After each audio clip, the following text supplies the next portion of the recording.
welcome to this week's That's Mental Mate. I am joined this week by Amazon best-selling author and a bit of a hero of mine, Stephen Edger. How are you? I'm very well. Thank you for having me. No problem. So we were speaking before. You said that you've listened to a few episodes. You kind of know what I kind of dive into. So we kind of start every episode asking the guests how they are, how they're feeling. I think I'm feeling okay at the moment. I'm coming towards the end of a new book project and literally about 10 minutes ago had that beautiful moment where it kind of came together and now makes sense. And so I'm kind of at nearly 60,000 words so that the finish line is in sight. So yeah, so I'm feeling quite pleased with that. I think it's very weird for me to have conversations like this with outside the podcast as well, because I don't really have any author friends in my social circle. So it's very strange to have these kind of conversations and know what people are talking about. I know, like I would say, oh, I just had a brainwave there at 50,000 words, and it's all tied together. It wasn't supposed to tie together, but I thought of a good way of tying it together and adding this in and the red herrings and that kind of thing. So it must be very refreshing for me to speak to you and actually know what you're kind of talking about. Do you find that with your own social circles as well? Yes, yes. I mean, certainly my wife got fed up a long time ago of when I would tell her, oh, I've come up with this brilliant plot twist that no one will see coming. And she sort of rolls her eyes now. So yes, it's much easier talking to an ever widening circle of writer friends. I think I've been quite lucky. I've met several different writers at writing festivals, and we've kind of managed to stay in touch. So yeah, it's good.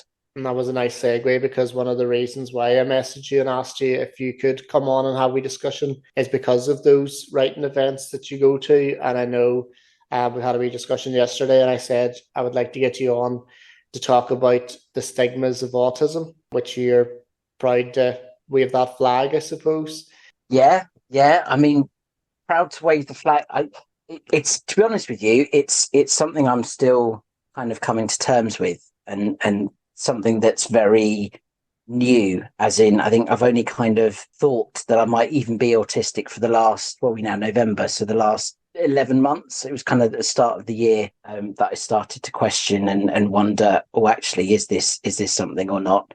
And that's then meant I've gone away and spent countless hours, days, weeks, months kind of researching the condition more and more, and trying to understand, is it something I've got? Is it not something I've got? And I think every day, I mean, I talk about a roller coaster. Every day I come up with a different decision, and I'm currently awaiting a formal assessment through the NHS, but that could take another 18 months to 2 years kind of come through. So I get to enjoy this ride of every other day thinking, yes, I'm 100%, I'm 100% autistic. Yep. Yep. And then the next day, like, oh, am I though? Like, I think that the difficulty with it is, for a bit of context on me, 42 years old, happily married, two wonderful children. I have a day job that I've managed to hold down and maintain for coming up to 20 years next month. I've written, I've published 22 books to date. I've got a mortgage on a nice house in a nice village.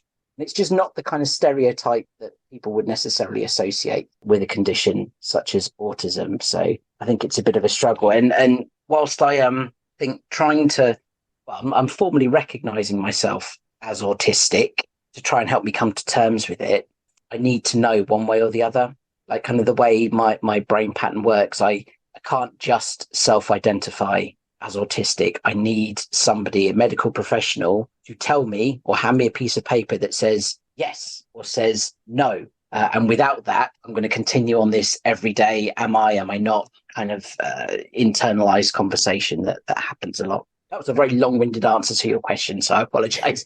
I'll do that. I'll waffle every now and again. We might have to just cut that a little bit in the edit, but yeah. No, well, that's what it's for.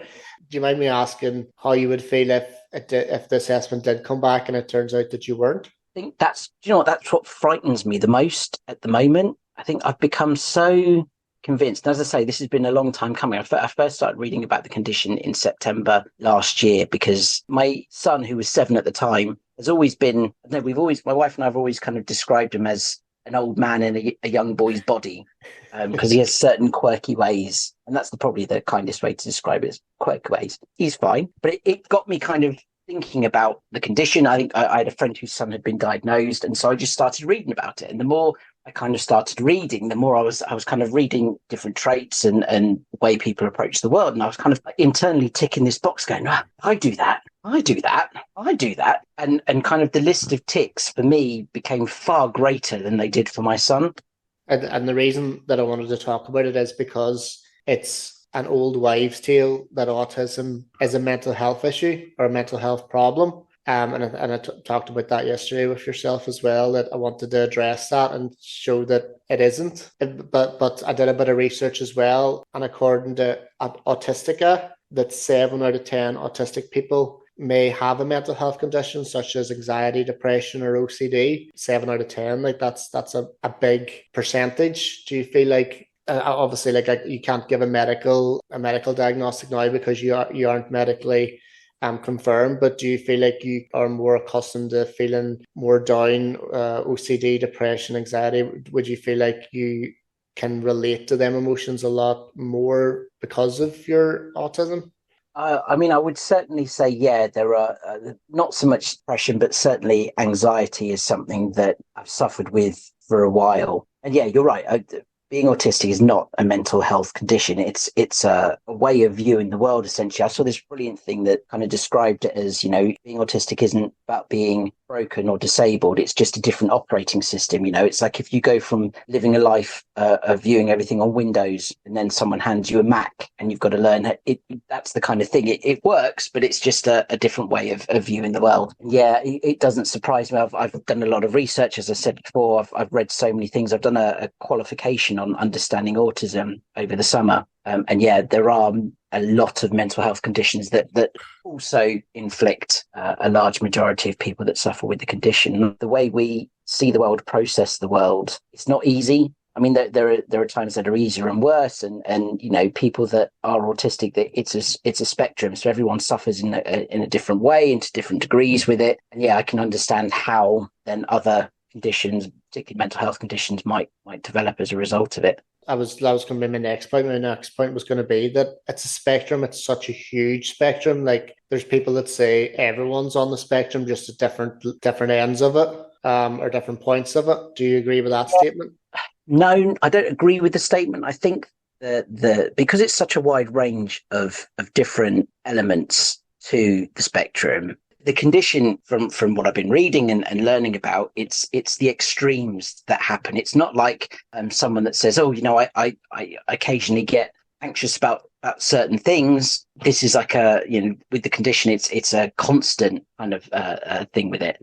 I would say that all my life I've suffered with extreme sensitivity to sound. Like I can remember being a child, like kind of 3, 4, and if my parents would go to a fireworks display, given the time of year that we're kind of recording this, and I would be there kind of with my hands over my ears, pleading with them because it was so painful, and the sound of balloons popping, and it's become kind of this running joke in the family how I kind of get this sort of Tourette's if we're in a restaurant, and so you go out for dinner with friends, family, or whatever, and then there's a kids' party that's going on a table just behind you or just to the side of you, and of course it's a kids' party. They've got balloons, and I'm so sensitive to it that even just hearing a child now touching a balloon, because I know a balloon can go bang, and that sudden bang is so painful. Yeah, I get really panicky and anxious about it, and then if a balloon does happen to go off, I genuinely swear I cannot control the filth comes out of my mouth, which is the last thing you want. There's a kids' party and there's some weird guy sat at a table swearing because it's uncontrollable. And yeah, so it's things like that. It's not just a fear of sudden loud noise. It's a genuine painful. It's like being stabbed in the head almost when that happens. And that's been all my life. And I didn't realize that was kind of a part of it, or sensory processing disorder is a part of autism, until I started learning about it. And then suddenly you're kind of like, oh, yeah, and that's definitely something that's always been there. But I've been writing a list all year of lots of different ways that I think I could be, lots of things, and trying to kind of rack my memory and go back to growing up. And I've been quizzing my parents about it. What things can they remember from my childhood that might have been an indicator? Not that I blame them for not kind of picking up on it, because very little was known about it 42 years ago. So yeah, it's a challenge. It's funny how you say that about the balloon. Like my cousin, if you've got cell tape, but it's on like the container, and you pull it to like Mm. cut it off. If she hears cell tape scrape, she says her teeth hurt. She kind of gets, she goes like that. She grabs her jaw and she's like, "Oh, my teeth hurt." And it's just strange how different things can affect different people, isn't it? My parents always used to file their nails with like an emery board thing. Oh, for me, that it's like, you know, imagine a million creepy crawlies were all over your body, kind of going up your chest and down your back all at once. And I've physically got to leave the room when it kind of happens, which is weird because it's not a loud noise. It's just this that kind of scratching. Oh, even now, just thinking about it is making me shiver.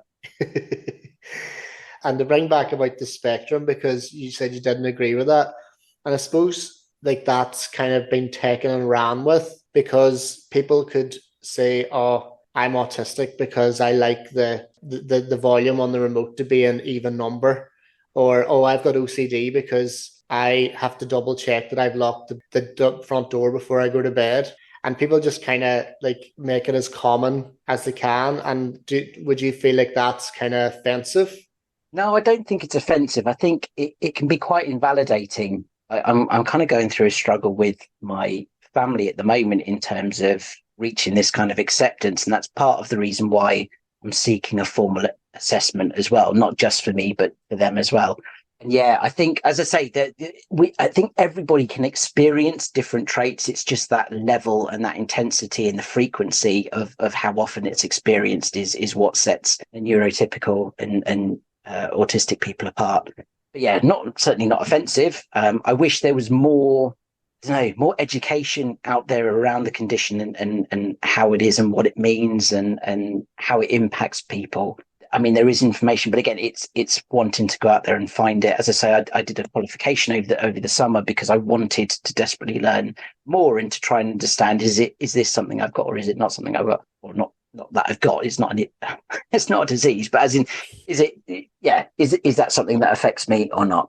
I think I'm kind of in the boat this week where it's a definite yes, but last week I was doubting it again. So And do you think, if you don't mind me asking, if you got the positive confirmation that you do have it, would it explain some things and like maybe take the blame for some things that you feel like that you do? And would you feel like, oh, that's because I'm autistic because I do this? Would you push blame over to that, and would you feel comfortable doing that, or would you want to like avoid that? I don't know that I would use the word blame, but what I would say is part of seeking the diagnosis and wanting to know one way or the other is it will allow me to forgive myself for things that have gone on before.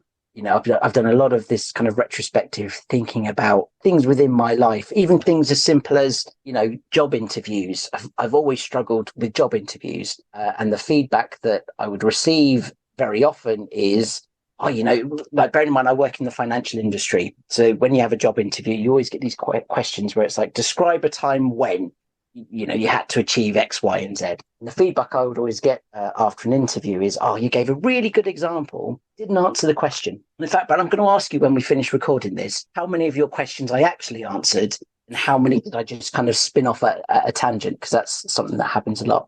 You're In doing fact, well again, so I've far. totally forgotten what the question even was now because I'm my mind is kind of racing. It was What was about the question? shifting blame. Oh, shifting blame. Yeah, yeah. I think, yeah, there's a lot of things that I would look back and go, actually, it's okay. I can forgive myself rather than blaming it on the autism. I mean, I've got stories that I won't go into now. Maybe we'll catch up for a pint at some point and I'll tell you the early history of my love life and how I went on a lot of first dates when I was a teenager and very few second dates. And I think part of that might be because of how I kind of viewed the world or how I expected things to go. Because I know from an outsider's perspective, like I would make excuses for, like I used to live with a guy who had, I can never say the word, so forgive me, Asperger's. Burgers, yeah. Asperger's. I can never say that. One of them words, one of them words you just can't pronounce. So I lived with a guy who had that, and I remember like we just kind of made excuses for him. We kind of went, oh, that's not him. It's obviously because he's got that condition. So that's why I kind of asked you that, because I wanted to know from a personal point of view if you would make excuses for yourself. I suppose we could maybe go into talking about, you said about going to these author meetings and like publicity, crime fests, that kind of thing. You mentioned that you have always felt anxious around stuff like that. Would you blame that on your autism, or do you feel like you were an anxious person either way? I mean, that's a great question. And I genuinely don't know the answer because I would have to spend a long time thinking about it and trying to figure out an answer. So before I started researching the condition, I always considered myself quite an introvert. You know, things like small talk, something I've never managed to kind of get my head around how two random strangers could just walk up to one another and start a conversation that's not driven or preempted by one or the other. I can't do that. I have developed kind of internally this series of questions that I can ask somebody I've never met before and what I expect their answers to be. And once that list of questions is done, I've got nothing else to say. It's not trying to be rude or uninterested. I think it's just something I don't have. And a lot of the time at these writing festivals, you know, the writing community, authors are lovely in my experience. They're very welcoming, very friendly. It's a nice environment to be in when you don't feel comfortable approaching strangers or people you've only met online. It can be a real tunnel, essentially. And it's not anybody else's fault. It's very much my own, or potentially kind of the way my brain works. Yeah, it's stuff like that that gets me anxious. But it isn't just about meeting people. It's about, you know, if I was to sign up to a festival that I've never been to, so something like Harrogate Literary Festival, which happens every year in Harrogate and you know, is always the talk of the town. It's always the big event that writers like to go to.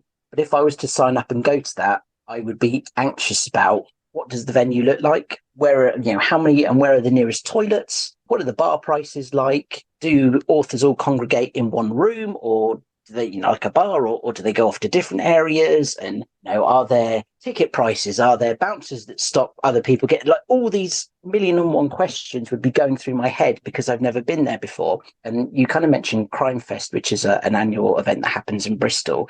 And I think I was very nervous the first time I went to Crime Fest, in that I knew a couple of writers that were going to be there that I'd met before. So that made it easier because I knew I'd be able to speak to them. And I don't think I bought a ticket to go to the actual event itself. I just thought, well, I'm going to go and hang around in the bar and hopefully try and build my network of authors and get introduced to people, because that'll be far easier than me going over to people and introducing myself, and just see and get a lay of the land for the first year, which is what I did. And I had a great time. Really, really good. All the angst and nerves beforehand hadn't been necessary. I felt calm and so the next year that I went, I think there was a mild anxiety because I'd meet some new authors. But actually, the second year was even better. And I even got myself on a panel to do some talking about writing, which meant I met more writers. And some of the writers I'd met in the first year were there again. And so you kind of got that friendship as well.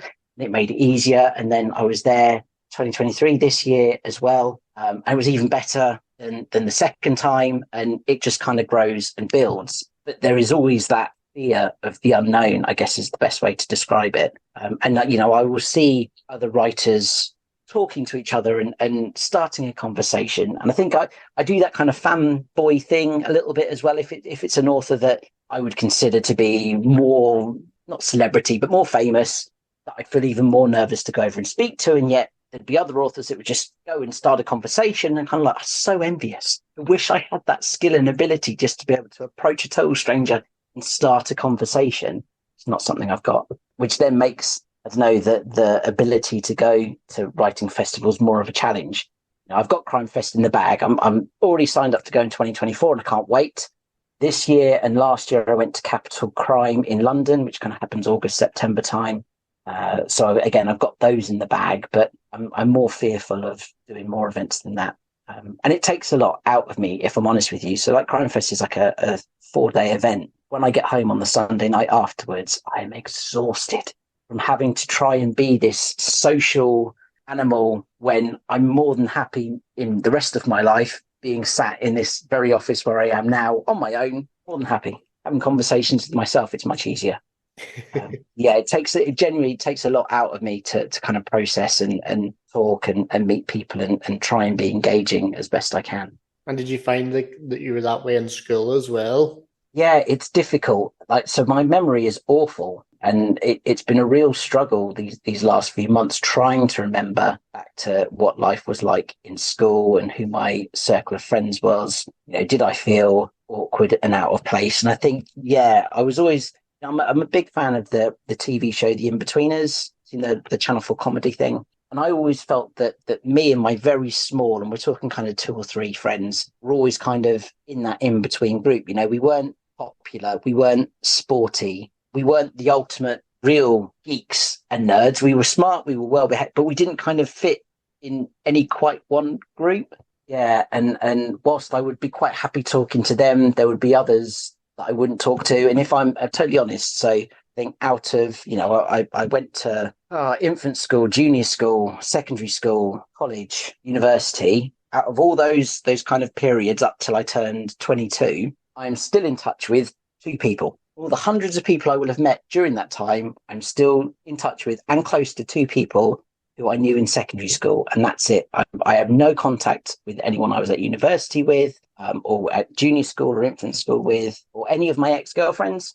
And that's not me being, it's not a natural kind of thing. So yeah, I guess that desire to be on my own and not be that social butterfly, yeah, it was always there. I just didn't really realize it. And I think that's part of the problem. Like when I think back to that time and why I didn't even realize that these were a thing, was I just assumed that everyone was like this. I can remember being, I think, 15, 16, and we got a dog for the first time. We got this German Shepherd, and because I was the one that really wanted the dog, I was the one that was told, well, you're going to walk it then. Every morning, every evening, you'll walk this dog back. Great. And so every evening, I'd take the dog out for a walk, and we go, because he was a German Shepherd, he had to go for quite a long walk, so kind of 40 minutes. And I can remember walking this dog and talking to him about my day, what went well, what didn't go well. And I said this to this person, how they responded to that. Will they think I'm weird, or did I get it right? Did they laugh at the right time? Was I being funny? Was I not? And having these conversations. And if somebody else would kind of come walking past, somebody else walking a dog or whatever, I'd stop talking because I know that talking out loud to a dog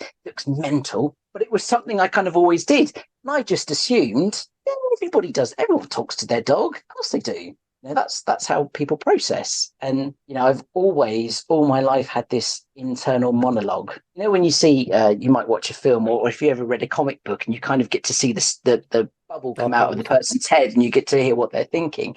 My entire life has been narrated by this voice in my head, a voice that questions me, challenges me, puts me down, very rarely lifts me up. But it's always been there. This voice, always there. And, I spoke earlier about kind of struggling with work interviews. My word, the voice is loudest after a work interview. Oh, you answered it this way. This isn't what they wanted. This should have done. Why didn't you try this? And how did they respond? Did they laugh when they should have laughed? I just assumed everyone had that. I didn't think I was special, so I didn't talk about it. Why would you bring up something that everyone suffers from? It's just kind of one of those things. And I think that's part of the problem. I just assumed for so long that I'm no different to anybody else. I'm just a normal kid, a normal guy. And it's only from reading and researching and kind of discovering all these other elements of the spectrum that it's starting to be like, whoa. I described to someone the other day how, I think when I first started reading up, when I was researching about whether my son might be autistic or on the spectrum, it was genuinely like somebody suddenly, I was in a dark hotel room and somebody opened the curtains and suddenly the light came in.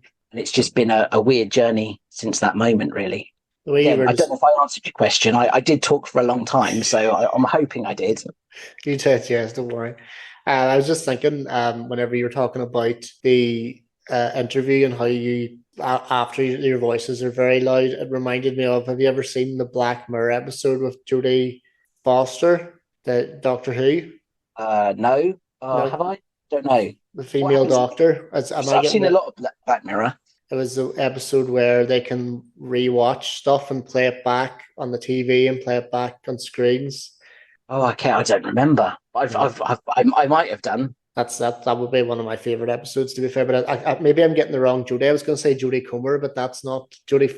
Is it Jodie Foster's the female? No, it's not.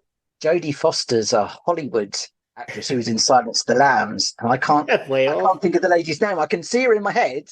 Rubbish names. I'm nearly sure it's Jodie, and she was in Jodie something. Yes, she was in Broadchurch. But, yes, that's what made me think of that there.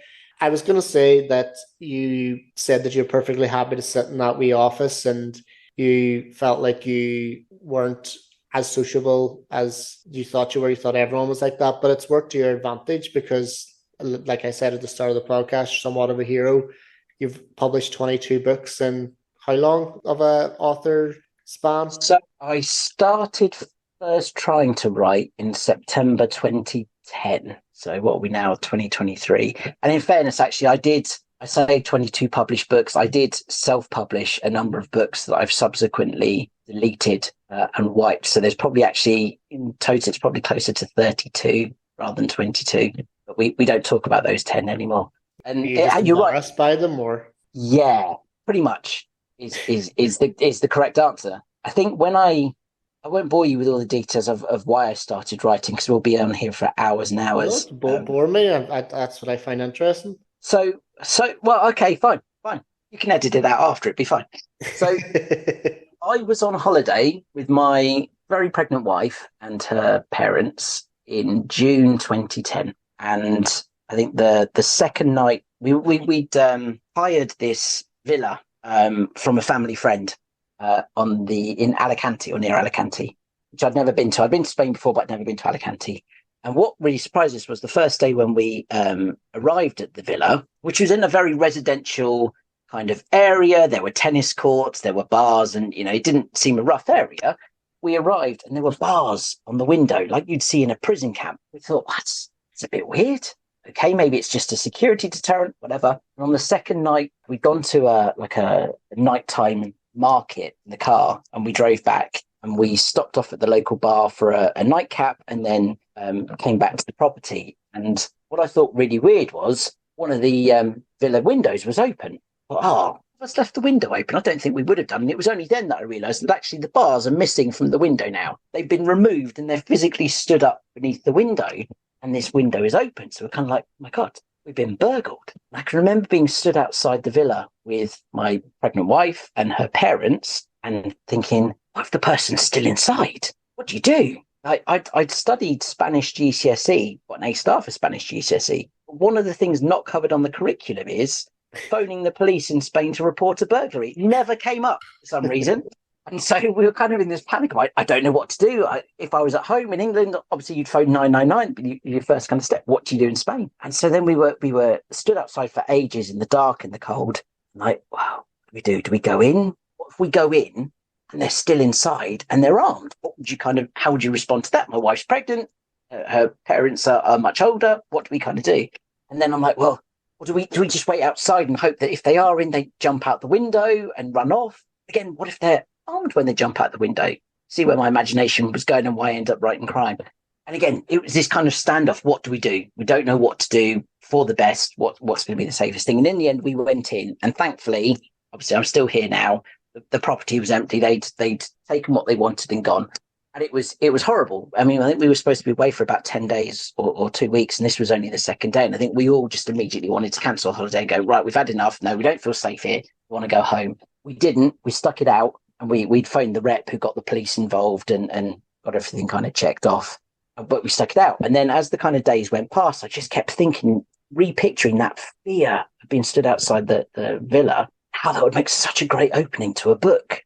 I was reading crime thrillers at the time, and I just kept thinking, God, Jack, can you imagine the opening to a book? You're at home in bed where you probably feel safest in all of the world, under the duvet. It's maybe 3 a.m, and you heard someone breaking into your house. How would you react to it? And I think everyone's reaction would be different. You'd get some that would think, right, I'm going to go downstairs and shout and make a lot of noise and try and frighten them off. What if you did that and they were armed and attacked you? Would you be someone that kind of just pulls the duvet cover up and hides under it and just hopes they take what they want and they go? If they don't, they start coming up the stairs. Would you hide in a couple? What would you kind of do? And so I just kept thinking, I'd make this great opening to a book. This is June. 3 months later, September, and I'm still thinking about this opening to a book, this opening scene.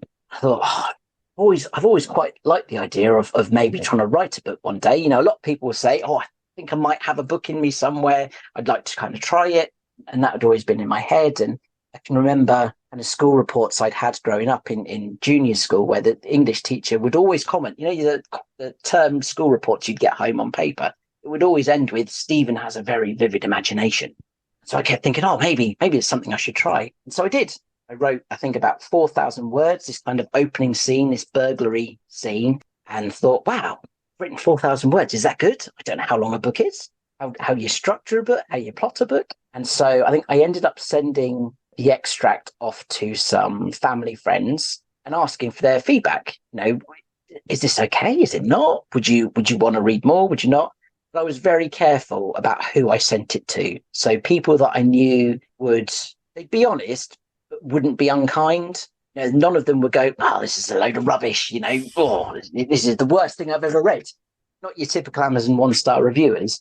And so when they did reply, the feedback in general was pretty good. So I was like, oh, I need to try and do this now. I've started, but I don't know how to write a book. And so I'm a big fan of, and a friend of now, a guy called Simon Koenig. And I was reading one of his books at the time when I was kind of doing this plotting or trying to learn how to write a book. And I went on his website and he had one of these contact us type forms. And so I wrote to him via that. And I put a load of questions, how long is the average chapter? How long should a book be? How do you plot it? And all this kind of thing. Bless him, he was kind enough to email me back and answered all of my questions, which I thought was amazing. So at least then I had in my mind roughly what it should kind of look like or what the framework should be. And then I set about every morning before work and every lunchtime and every weekend, adding a little bit more and kind of plotting this book out. And I think got to about March or April time following year, and I'd finished this book and I'd written about 105,000 words. I was like, wow, a book. Now what do you do? How do you get published? And so from Googling various things, I found that other writers were talking about this amazing book called the Writers and Artists Yearbook that's produced every year, which contains articles and guidance on how to get published, kind of down this route of, well, what you need to secure a literary agent first of all. And once you've secured a literary agent, they'll help you make the book as good as it can be. And then they'll pitch it out to publishers. And then obviously the publishers will come running, throwing heaps of money at you to publish your brilliant once in a lifetime book. And before you know it, you'll be on all the shelves in Waterstones and filling the bookshelves in supermarkets. And then, Hollywood will come calling sometime after that and you're set for life, right? It's that easy. Any potential authors out there listening, it's really not that easy. But I did my research and I kind of tried to get my book or my pitch as strong as it could be. And I found, I think I started with about 6 agents that I found in this Writers and Artists Yearbook that I sent my book to. And this is back in the day before email became a big thing. So this was a case of, if an agent said they want to see the first 10,000 words of the book, you had to physically print it out, double spaced. You had to send it to them along with a cover letter saying why they should represent this book. And then also you had to include a self-addressed stamped envelope for them to send their rejection back to you in, which I always thought was quite cruel. But there we go. And so I did. I sent it to these 6 agents and then I sat and waited. And I think maybe 2 of them wrote back and said, no thanks, with a very standard kind of letter. Didn't hear from the other 4. But the book had said, oh, you must persevere. Don't just go with 6. There are so many agents out there. You're bound to find someone that likes your book. So I found another 6 and went through the process again. And bearing in mind, I think every agent, even now, wants something slightly different in terms of the sample that you send. So some will ask for the first 3 chapters. Some will ask for the first 10,000 words. Some will ask for the first 50 pages. And you've got to give them what they want. Otherwise, they might pass on the submission. So again, I went through all this rigmarole of finding out exactly how I had to do it and printing it all off and sending it with all these stamped self-addressed envelopes. And again, about 3 of them replied, I think, and 3 ghosted me. And that was kind of it. It felt like, this is just not going to happen. Clearly the book's not good enough. But by this point, my wife had given birth to our daughter. And I think because it had taken so much of my free time to write this book, she kind of said to me, look, I need help with the baby and spending all this time writing the book. Unless you get it published, don't think you can write a second book, at least not yet. That was very disappointing because I'd really enjoyed the process. I'd really enjoyed exploring my imagination and actually physically writing this book. I was like, I need to get it published. And then I stumbled across Amazon's kind of Kindle Direct Publishing, KDP, and the ability to self-publish a book. Now, bearing in mind, this book hadn't been professionally edited at all. It had been looked at by me, I think my best friend and my dad, possibly my mother-in-law, to try and wheedle out spelling mistakes. But there was nothing around structural editing and pacing and that sort of thing. But almost a year to the day after the burglary, June 2011, the book got self-published through Amazon. And I was able to say to my wife, the book's been published now, so I'm allowed to write that second book. And so that's how it kind of started.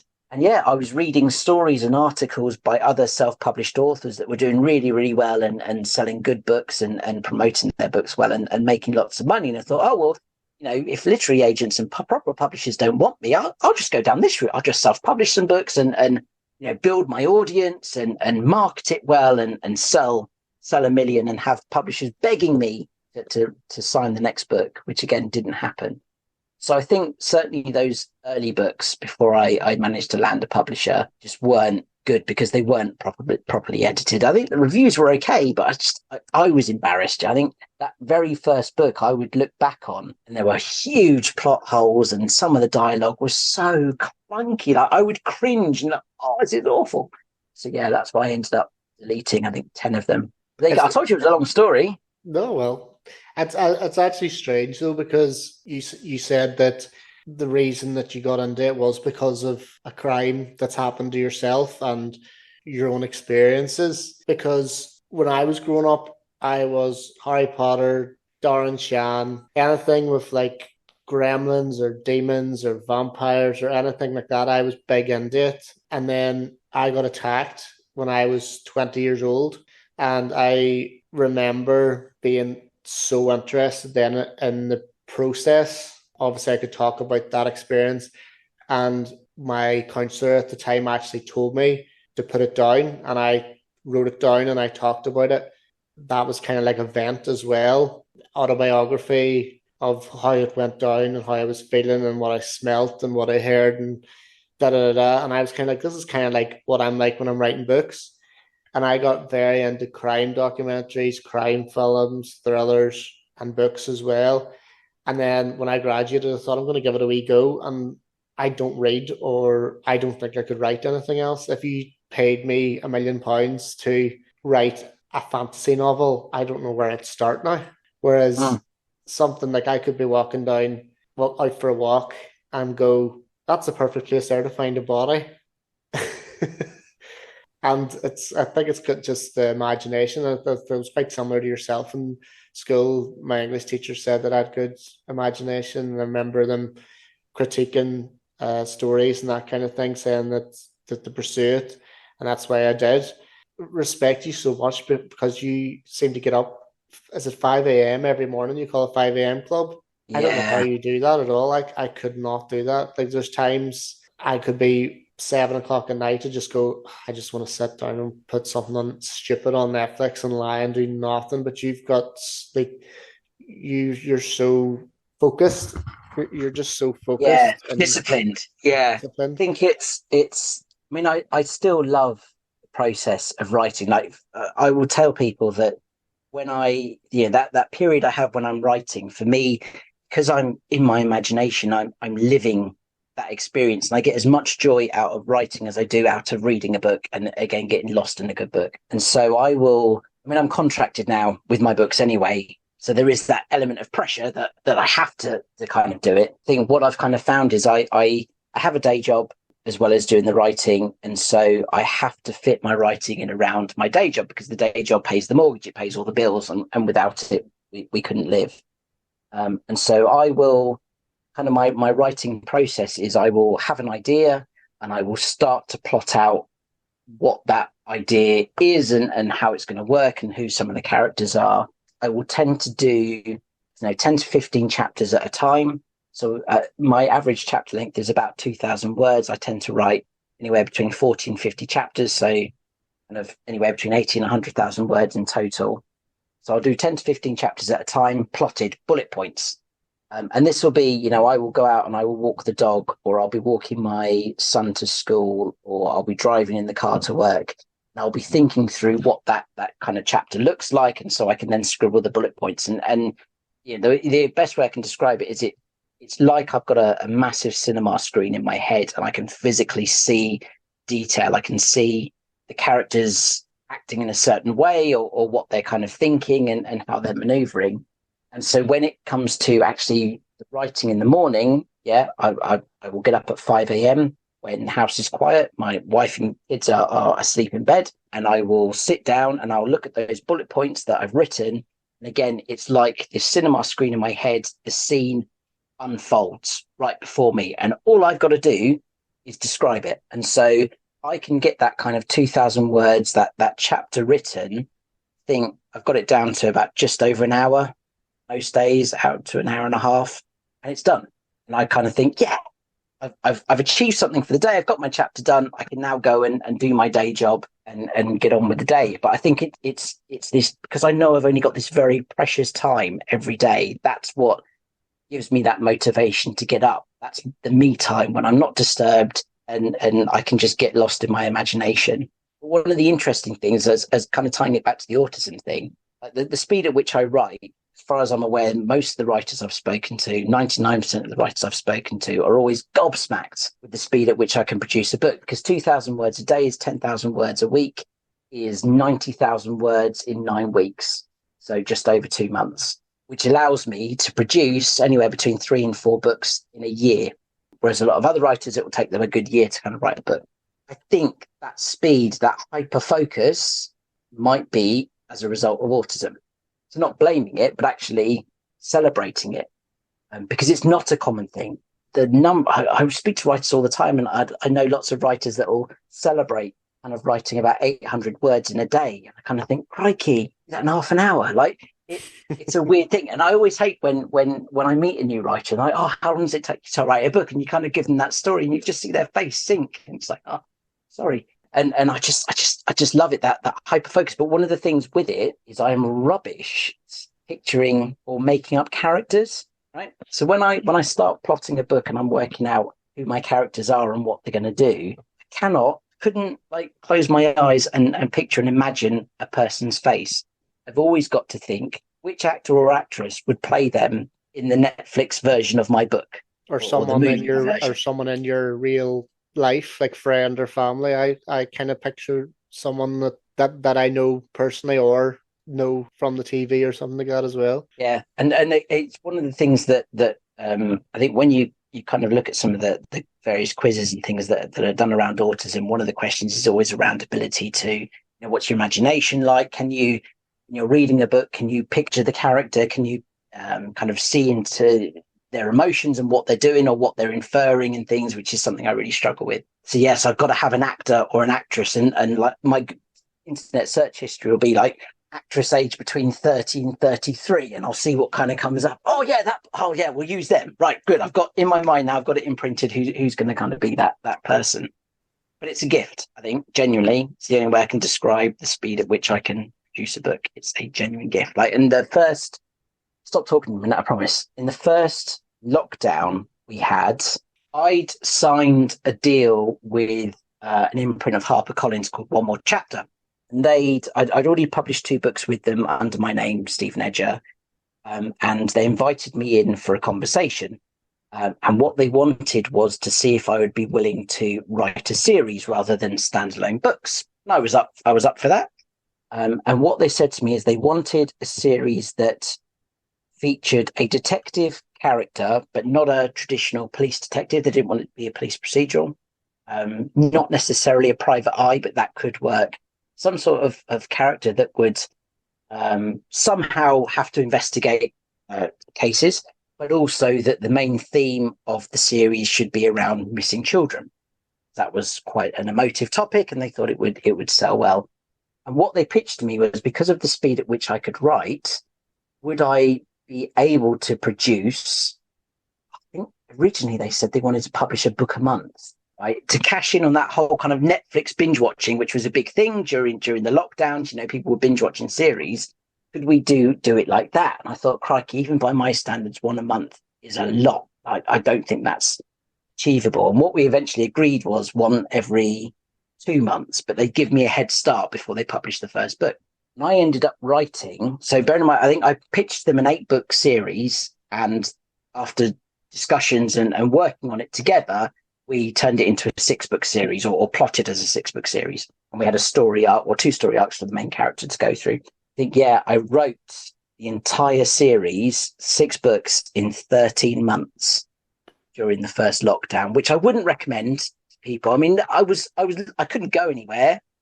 I was stuck. You were only allowed out for about 10 minutes a day for exercise at times. Are you still in your full-time job? I was still doing my full-time job. Yeah. Again, working from home the whole time. So it meant I wasn't wasting time traveling into an office or wasting time traveling home from an office. So that freed up more time. And I mean, I was writing non-stop, but I think I was so in the characters' heads. And because it was a series, it wasn't a case of having to reinvent characters all the time. You kind of had your main cast that were there the whole time. You'd throw in the odd new one each book. And where it had all been plotted out as well. I knew exactly where each book would start and finish and how that would affect the overall character arc. That, yeah, it was just great fun, but a lot of work and a lot of effort went into doing it. But yeah, 6 books in 13 months, which is just... And that was under your pseudonym, M.A. Hunter. That was the Missing Child's Files. I really enjoyed that. Thank you. I was the journalist that with her missing sister. It was indeed. And yeah, and I've got to be honest, I think that series is the I'm most proud of. I think I really enjoyed writing it, and the reviews on Amazon are just amazing for all 6 books. If only they could sell a few more, then it would be the perfect series. Not everyone wants to read about missing children. I think what kind of inspired that was it's always been one of my biggest fears, is one of my own children being abducted, and you kind of get to that you were saying about you'd been attacked, and there's that kind of catharsis in being able to write about something that either you've experienced or something that absolutely terrifies you. You can write it in such a way that you're in control. And yeah, I think that kind of helped. I think write what you know as well. Like the amount of authors that tell me write what you know, and I think when I look into, well, not all of them, but when I look at some of my books, I'm like, I can see myself in a good lot of them. So my debut, Someone Else's Life, Stacey, is based on a number of my exes. Who's Next, which I released just after lockdown, and it was about working in retail during lockdown. That was all me. That splurted out in no time. And that was kind of cathartic as well, because I took out all my frustrations on the page, and everything I was dealing with, all the customers, all the senior management, all the COVID, it all just came out of me. And I was going to say that as well. I was going to mention, you said about people ask you how long it takes you to write a book. And to me, it completely, like, Daddy's Little Girl took 3 years, because I got an idea, started it, got another idea, shelved it. But then there's the likes of Who's Next, I think was my quickest. I think I wrote that in about 6 weeks. 7 weeks, because I was, again, locked down. You didn't have anything to do. I was still working a full-time job, but I came back from that full-time job in retail, and whatever happened that day, I was, I'm going to kill this customer off now. And I know what you mean about characters. I'm really bad at settings, at descriptive language, and like trying to describe a room or describe what someone's wearing. I just think I'm so bad at this, and I just randomly throw in, toss back their blonde locks or something, and I'm like, oh, it's so stilted, it's so clumpy. But I know, like, some people, I think it comes from studying English literature as well. Like, I remember reading Jane Eyre, and they described this red velvet curtain for 3 pages, and it was about her lust for Rochester, and I was like, falling asleep reading it. I share that pain. I think I am rubbish at having to describe a room, but then part of me, the lazy part of me, I'll be honest, kind of says, no, you've got to leave something for the reader's imagination as well. You shouldn't describe every little thing. So I might mention the color of a character's hair at the very beginning, but I won't kind of bring it up again afterwards. And I might describe a room as, a box-like room, or a room that's fit for a big dining table or something, and that'll be it. I'll let them fill in the blanks, which is quite lazy. But I know if I start trying to describe the veneer of a table, it's going to just be like, oh, it's so forced and awkward. And, oh, no. I share that. And having worked in retail, I can, during when I was at university and in college, I think, I can imagine how awful that would be, and how much material that would give you in terms of, yeah, all the different ways you might think of killing people. Yeah, amazing. I remember my mom reading it and being like, "There's so many arguments in this." And I go, "Try working with it. That argument is 10 times a day." I was gonna say too about you were saying about how you still do your day job and how you think, oh, Hollywood's gonna come calling and that kind of thing. Like I've spoke to people that work in a supermarket and their book is on the shelf.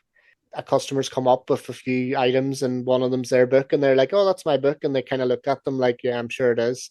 But that's the way it is for offers. The amount of people that approach me and say, "How's the books going? You must be racking it in," and you're like, "No."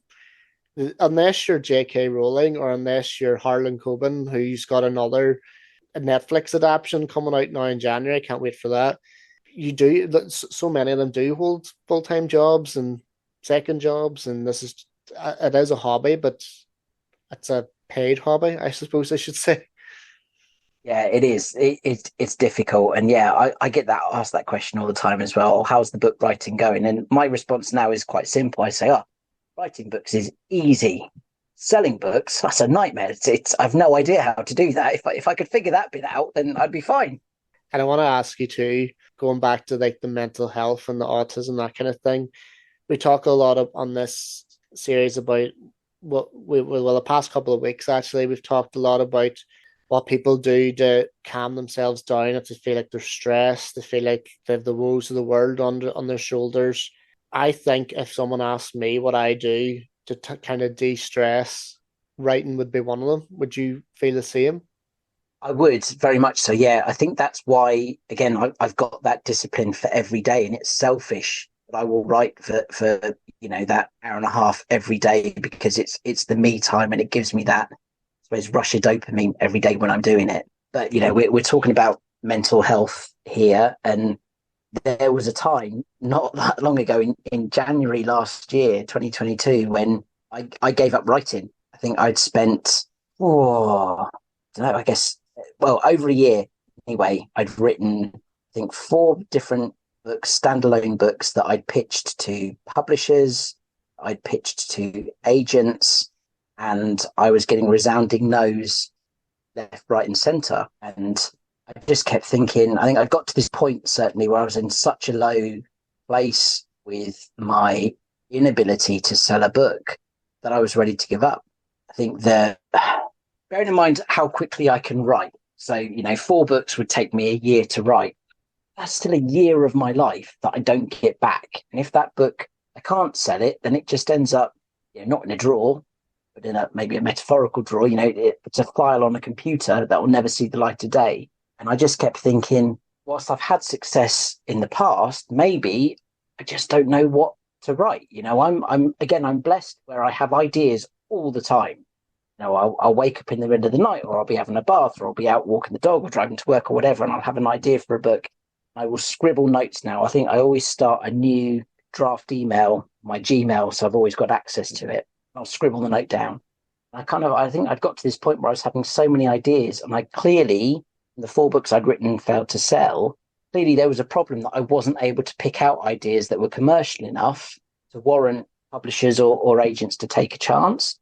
I just thought, well, if I can't ever figure that out, I don't know what to do. I don't want to keep wasting, 3-month periods, a quarter or 4 quarters every year, writing new ideas that I hope, and go to all that effort of putting together a submissions package and just hoping that this is the one that someone says yes to. And then all that disappointment and all that down that comes with people saying no and rejecting you. And rejection can be very, very painful. I think particularly for the neurodivergent community, rejection can be physically painful. And yeah, I think I reached this point where December or Christmas 2021, I was like, this is not good for my mental health. I'm in such a low place with it. I can remember having a conversation with my best friend, who's a psychiatrist. We had a conversation on the phone, and me saying to him, I'm not in a good place with that. I need to stop because it's only going to get worse. And so I did. I think January 2022, I quit writing. I said, I can't do this anymore. I'm at a real low point and I can't keep putting myself through this, and I quit. And then within about 10 days, I think it was, I was reading a book by an author called, oh, I'm going to get her name wrong, so I don't want to say. I was reading a book. Anyway, it was a locked room mystery set on a mountain about some friends, like a friends reunion thing on a mountain. I enjoyed it so much. It was so twisty and dark, and it kept me absolutely gripped. And it was really one of those books where you put it down and you're like 5 minutes later, oh, I need to read a bit more. I need to keep kind of going with it. I was so hooked on this book. I just kept thinking, oh, I'd love to write a book like that. I'd love to explore that idea of this kind of locked room mystery. And it's impossible that a crime could have been committed, but it has been. So how do you kind of make it make sense? And I kept thinking, oh, yeah, I could do this, but obviously I can't set up a mountain because I've just read a locked room mystery that set up a mountain. And I think I started researching locked room mysteries, and you had them set on plains and on islands and lots up mountains. The number of locked room mysteries that happen up mountains, I'm never going up a mountain. From what I've read, it's a dangerous place. So I kept trying to think, well, what's different? What's not out there? And I came up with this idea for, what if it was set on a boat? I want to set one on a boat, or not. In my limited research that I found that someone had set one on a boat. Obviously, Agatha Christie being the queen of the locked room mystery, she hadn't set one on a boat. And so I then started thinking, well, how would you get a group of people on a boat that would warrant a locked room mystery? And I was thinking, well, people will, in this day and age, or certainly within the UK, people don't do stag do's and hen do's as they used to, where it's all in your local town. It can often be cheaper to go abroad. I think my brother's been on a number of stag do's overseas, and I was thinking, oh, maybe I could do that. And so I was thinking, oh, yeah, so maybe we could have like a hen party on a boat, and someone gets murdered, and you've got this group of friends, and is one of them the killer or not? Right. Like, well, if I was on a boat, though, what would stop me radioing to shore or phoning to shore to get help? Oh, I know. What we'll do is we'll have the killer will steal their phones and chuck them overboard, and they'll destroy the radio equipment. Right, great. But what would then stop them jumping in the water and swimming to shore? And I think, well, you wouldn't if there were sharks in the water, right? So I'm going to put some sharks in the water. So I now need to find a location where sharks might be present. Right? Okay. And so this kind of idea started to build. Bearing in mind, I'd quit 10 days before, but this idea was growing in my head. And I thought, right, this is it. I'm going to have one last throw of the dice. And if I can't sell this book after I've written it, then that'll be it, 100%. I've had one, you're giving it a second chance, doesn't work, I'll quit. And so I wrote this book, and I mean, it flowed so quickly, so naturally. You said kind of about 6 weeks, and I think it took about 6 weeks to write the first draft of this book. And it finished, and I'd really enjoyed it. And I thought, oh yeah, it's well plotted, and it's twisty, it's brilliant, it's dark, but is it any good? Because I'm having this self-doubt now, this kind of imposter syndrome. I've not sold a book for not sold 4 books in a year. And so I pitched to a number of my Facebook followers and said, look, I need some beta readers, people that were willing to try and read a book that's not edited at all properly, but just to give me some feedback on things like, did you enjoy it? Did it keep you guessing? Did you figure out the end? Were there any moments you felt where the pace dipped or was too quick and that sort of thing? And the overwhelming response was positive about the book. Right, I'm gonna pitch this to, I think I'd narrowed this list of about 15 different agents that I thought I could work with. And these were my golden list. And one of those was my dream agent, a lady called Emily Glenister, who works at the DHH Literary Agency in London. And I'd been following her on Twitter for a while. I'd been pitching other books to her. And although she rejected those books, she always responded and always gave feedback, which I respected and thought, well, you don't have to. A lot of other agents will just ghost or will just send a standard letter. And she'd always kind of responded nicely. So she was my ideal, my dream. And so I put a submission package together and sent it to her. Because she was my dream agent, I gave her a 2-week head start before I pitched it to any other agents. And then I kind of had to sit back and wait and think, oh, is this the one? Is this not the one? And I can remember receiving the email from Emily to say, I'd like to read the rest of the book, which was such a rare thing in all the submissions over the years to agents. Actually getting a full manuscript request was like, oh, it's this magic moment, almost worth celebrating in itself. And so I quickly send that off to her. And long story short, about a month later, I can remember, I think I was sat doing my day job. It was a Thursday. And on a Thursday night after work, I used to go and play five-a-side football. And a lot of the time working from home, Brad, you'll probably know yourself that if your phone vibrates, you tend to check it. You don't think twice. You just And I think it had got to about 5:15, and I was still logged on to work because it had been a surprisingly busy day that day. And I saw I'd missed this email, from Emily saying, "Oh, if you're available later, I'd love to have a chat about your book." And I was like, "Oh, this is it. This is the moment. This is that the agent's interested in the book. How have I missed this email? Like she'd sent it through over an hour earlier. It's now 5:15, and I've missed my opportunity. Like she won't be working now, and I need to go and play." So anyway, I emailed her back and said, "Oh, yeah, would love to chat about the book. I'm going to play football, so I'm not going to be free until about 7:30. Tonight's not good. I can be free. I can clear meetings tomorrow. I can, just phone me whenever we can talk about it." And then I went to play football. I finished football and I checked my phone and she hadn't responded. And I thought, yeah, agents work 9 to 5 like everybody else. So hopefully she'll see it in the morning. She'll phone me in the morning. Great. And I went off to the pub with the guys that I play football with. I think we literally just sat down at the table and I had a pint and I got an email response from us saying, "Oh no, I'm working late tonight. I can phone you in 20 minutes if that's good." And I was suddenly like, I can't speak to her in a pub. It's noisy. There's lots of people. I don't want the guys I play football with hearing this really awkward conversation. So I ended up going out into the beer garden. Yeah, and I'm sure, like I joke about it, that if you went to the pub and looked at their CCTV, you kind of see this weird figure go to a really dark corner in the beer garden on his own with a pint, and he's talking to himself and he's making all these kind of hand gestures as he's talking, as he's prepping for this call. And I'm like Googling, what questions do you ask an agent when I wasn't prepped for this. I didn't expect this to be happening today. And I'm like trying to scribble notes down. And then we kind of had the phone call and she offered representation and loved kind of the idea for the book, loved the story. And yeah, I signed it the next day and she managed to sell the book, which became Adrift as a hen party. We rewrote it as a hen party, no, as a stag do, sorry, rather than a hen party. Yeah, that was my first book with Boldwood, and I've subsequently released one more book with Boldwood. I've got 2 more coming out in 2024, and keep it to yourself. But yesterday, I signed a new 4-book contract with Boldwood as well, so there will be another 4 coming out from. I think the first one of those is out in November 24, and then every 4 months thereafter. So I think it was such a low point, kind of January 2022, to where I am now is amazing. And I genuinely, when I say I gave up writing, I did. I in my head, I had quit writing up until the idea for what became Adrift came into my head. But then if it's a passion of yours, you would find it hard to do anyway, wouldn't you? Yes. I think had the idea not come, would another idea have come at some point? Probably. But it was the first time in, over 10 years of writing where I couldn't see an end to it, or, a positive end to it. I've kept lying to myself saying, "Oh yeah, Netflix are going to phone one week. Yeah, it's bound to happen at some point, right?" I mean, it won't. I'm a realist. It won't happen. But I've always kind of had that, oh yeah, one day, it pays off the mortgage and then I can give up the day job and become one of those full-time writers that I'm so envious of. But at that point in January last year, I couldn't see that for the first time. And yeah, it was terrifying, really.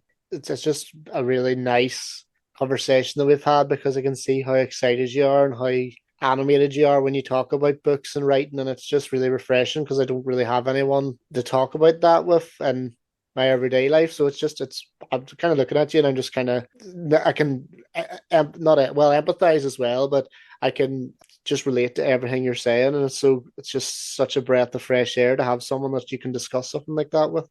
It's lucky we're not recording the video or releasing the video of this, because people will see how crazy my hands are. I talk a lot with my hands. I'm the same, don't worry.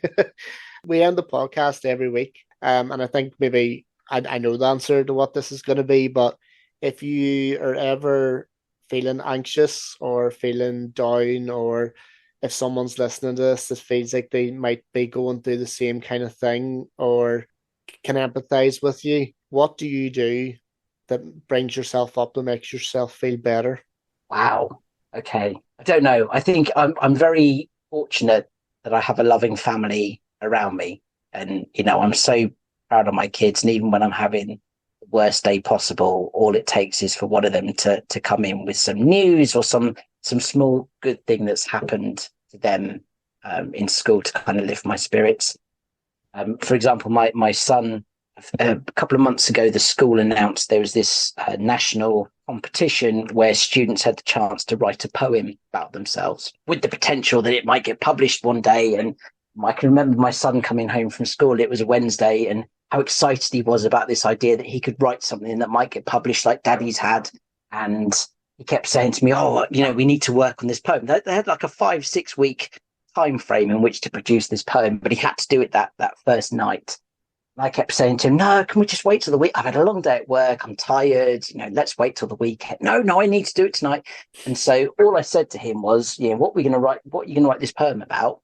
What about all the things you like? So write down a list of all the things you like and see if you can turn it into a poem." So he was including things like, walking the dogs and going to visit his grandma and all the different types of sweets he likes eating and that sort of thing.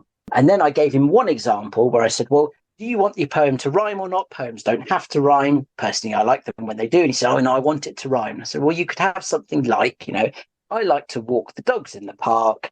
I like gummy sweets and chocolate that's dark." That's how you kind of approach it. "Oh, okay, great. I want to, okay, you write it. You have to write it. It's your poem. It's not mine." And he went away and he wrote, I think it was about 8 to 10 verses of this poem that he kind of wrote. I think his mum helped him with the spelling. He came home on Monday to tell me that his poem has been chosen to be published in this book that's coming out next year with poems from kids across the country. He's only 8. And I was really excited for him. I think it's wonderful. I wish they'd had something like that when I was a kid. That really would have, I think, probably boosted my writing confidence. But then he said to me, when did you publish your first book, Daddy?" Well, I mean, Integration, which was that first book we kind of talked about, the Burberry book, when I was 30. Ha! Says, "I'm only 8 and I'm going to have a book published before you." And I'm like, "Oh, great. Okay, brilliant." Check that little blog. Yeah, maybe one day. So yeah, I think things like that are what kind of lift me. But you said about kind of, watching things on the TV. I'm a huge Netflix, Prime, Disney Plus kind of streamer. And so, yeah, usually I'll try and find a bit of time to myself to do that, or I'll do some reading, or, I'll be plotting and working out what the next day's writing kind of looks like. And so I thought you were going to say writing lifts you up and releases your endorphins and that kind of thing, which is what we're kind of talking about. A lot of people Yeah, say I'll be honest though, there are days when I just can't get the words out.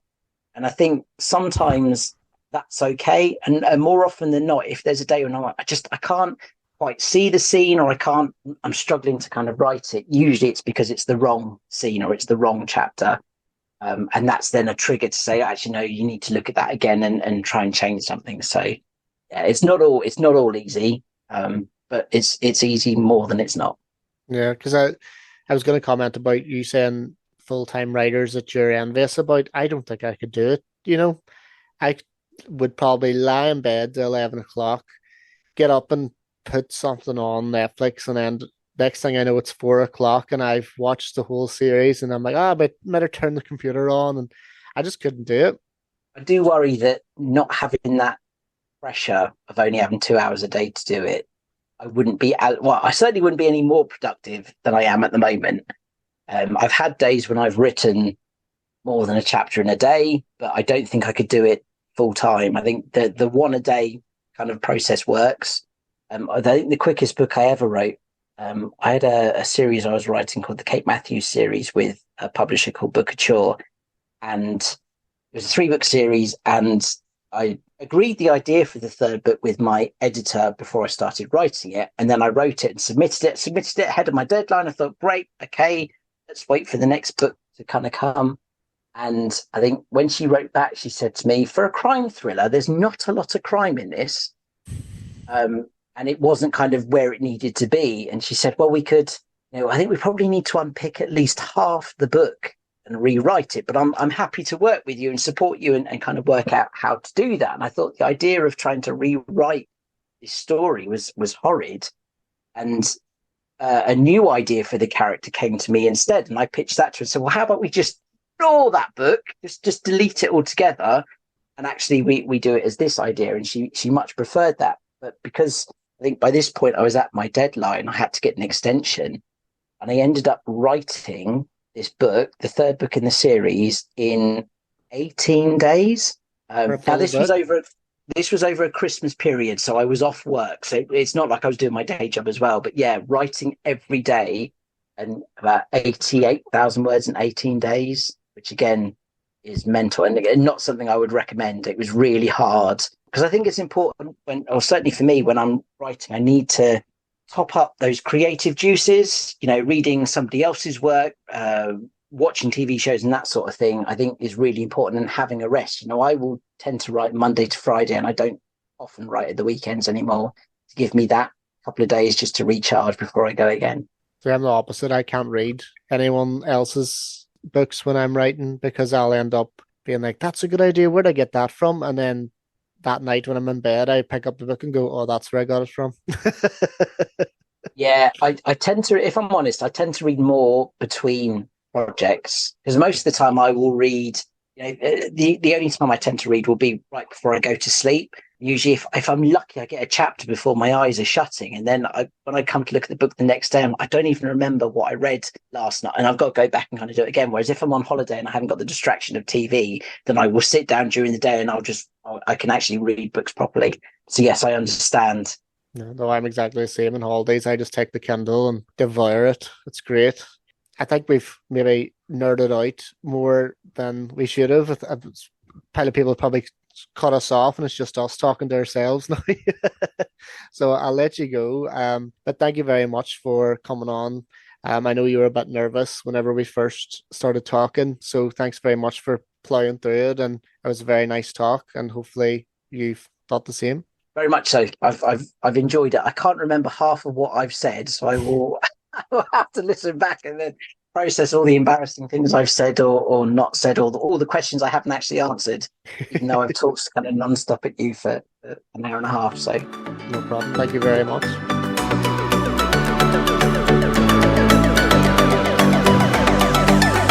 Anyone negatively affected by this week's episode, there are a number of links in the bio to help. That's all from me. I will see you next week on That's Mental Mate.